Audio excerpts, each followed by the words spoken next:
തൃശൂർ CPIയിൽ പൊട്ടിത്തെറി. ജില്ലാ കമ്മിറ്റിയിൽ നിന്ന് പുറത്താക്കിയതിനു പുറകെ നേതൃത്വത്തിനെതിരെ ആഞ്ഞടിച്ച് നാട്ടിക MLA CC മുകുന്ദൻ രംഗത്തെത്തി. തന്റെ കള്ള ഒപ്പിട്ട് പണം തട്ടിയ മുൻ PAയെ പാർട്ടി സംരക്ഷിക്കുകയാണ്. ഇത് എന്തുകൊണ്ടെന്നറിയില്ലെന്നും MLA പറഞ്ഞു. തന്റെ വീട് ജപ്തി ഭീഷണിയിലാണെന്നും മുകുന്ദൻ വ്യക്തമാക്കി. എൻ്റെ ഫസ്റ്റ് PA എടുത്തൊരു സമീപനം നമ്മളറിയാതെ ഒരുപാട് ലെറ്റർ പേഡ് ഉപയോഗിച്ചു. നമ്മളെ സഹായിക്കാതെ തന്നെ വന്നു എന്ന ഒരു രേഖയുണ്ടാക്കി എൻ്റെ ഒപ്പിട്ട് സഭയിൽ കൊടുത്ത് ആനുകൂല്യങ്ങൾ പറ്റിയിട്ടുണ്ട്. അതിൽ പരിഹരിക്കണമെന്ന് പറയേണ്ടായി. അപ്പോൾ ഞാൻ പറഞ്ഞു, ഒരു സത്യവിരുദ്ധമായി പ്രവർത്തിക്കുന്നവർ കൂടെ നിൽക്കാൻ പറ്റില്ല. കളവ് ചെയ്തവൻ കളവനെ കണക്കാക്കി മുന്നോട്ട് പോകണം എന്ന് പറഞ്ഞു. കൂടെ നിന്ന് ചതിച്ച മുൻ PA മസൂദിനെതിരെ നിരവധി പരാതി നൽകിയിട്ടും നടപടിയില്ല. സ്റ്റാഫിനെതിരെ പരാതി നൽകിയ താൻ ഇപ്പോൾ ജില്ലാ കമ്മിറ്റിയിൽ നിന്നും പുറത്തായി. ഇതെന്തുകൊണ്ടാണെന്ന് അറിയുന്നില്ലെന്നും നാട്ടിക MLA പറഞ്ഞു. ജില്ലാ സമ്മേളനത്തിൽ നിന്നും ഇറങ്ങിപ്പോയ ശേഷമാണ് CC മുകുന്ദന്റെ പ്രതികരണം.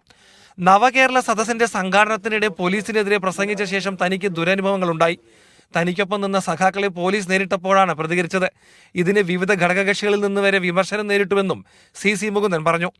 കോൺഗ്രസും BJPയും തന്നെ സമീപിച്ചു. പക്ഷേ താൻ എങ്ങോട്ടും പോവില്ല. ഓട് പൊളിച്ചു വന്ന ആളല്ല താൻ.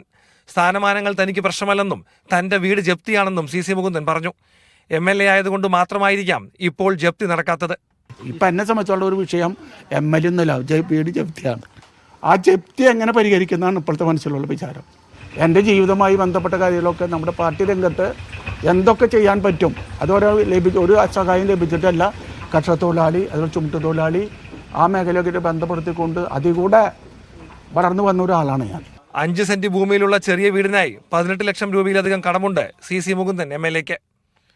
മീഡിയ 1 തൃശൂർ.